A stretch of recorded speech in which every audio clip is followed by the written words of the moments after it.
कुमाऊं के नीचे इलाकों में एक किसान के घर में गधा रहता था।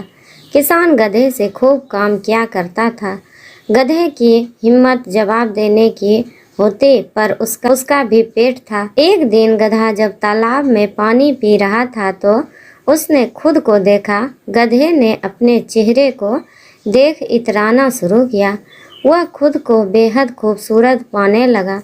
तब उसने अपने गले को काम दिया। गधे के गले से बेहद मनहूस आवाज़ निकली, पर वह तो अपनी रूप में खोया था। गधे को लगा जैसे उसके गले में किसी देवी का वास है। उसने और ऊंचा गाना शुरू किया। रूप के भान के मस्त गधे को लगा ईश्वर ने दुनिया में सबसे अच्छे सुर उसे ही दिए हैं। गधे ने तय किया कि अब वह किसान की गुलामी नहीं करेगा। अब वह संगीतकार बनेगा और दुनिया को अपने संगीत का सुकून देगा। गधे ने जंगल के रास्ते होते हुए शहर की ओर भागना तय किया। रास्ते में गधे को एक रोता हुआ कुत्ता मिला। कुत्ते ने कहा, ऐ मेरा मालिक कितना निर्दयी है, 2 वक्त ठीक से खाने तक नहीं देता। गधा तो अपनी ही धुन में था। उसने कहा, अरे भाई, तुम्हारी आवाज़ में क्या तय है। आओ मेरे साथ शहर की ओर चलो। मैं शहर का सबसे बड़ा संगीतकार बनने जा रहा हूँ। दोनों साथ हो गए। अभी कुछ आगे ही बढ़े थे, दोनों को रास्ते में एक दुखियारी बिल्ली मिल गई। बिल्ली भी अपने मालिक के व्यवहार से हारी हुई थी। दुख में डूबी बिल्ली के स्वर सुनकर गधे ने कहा, कितनी मधुर है तुम्हारी आवाज़। क्या दुनिया में इससे कोमल कुछ हो सकता है। चलो हमारे साथ, हम शहर जा रहे हैं। दुनिया में संगीत के मायने बताने जा रहे हैं।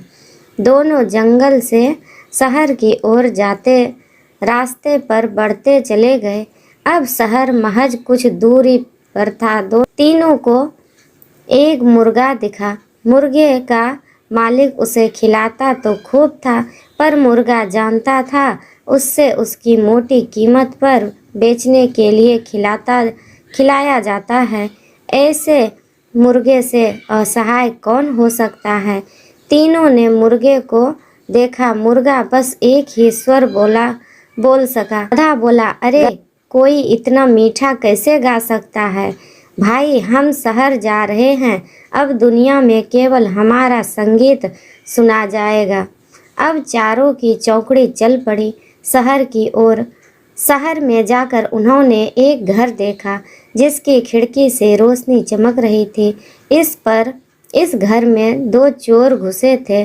चारों ने घर की खिड़की से भीतर झांका। सबसे नीचे गधे के गर्दन टिकाऊ, उसके ऊपर कुत्ते ने रखी अपनी गर्दन। गधे के ऊपर अब बारी थी बिल्ली की।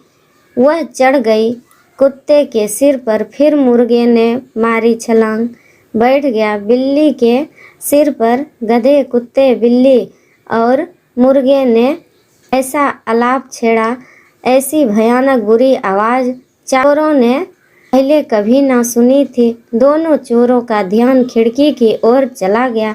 इतना विशाल और भयानक जीव तो उन्होंने पहले कभी ना देखा था। चोरों ने सारा सामान वहीं छोड़ा और भाग गए। गधे ने कहा, लगता है इस घर के लोगों को अच्छे संगीत की समझ नहीं है। चारों घर के भीतर घुसे और उन्होंने खुला सोना और चांदी रख लिया। शहर में अब उनके दिन फिरने वाले थे।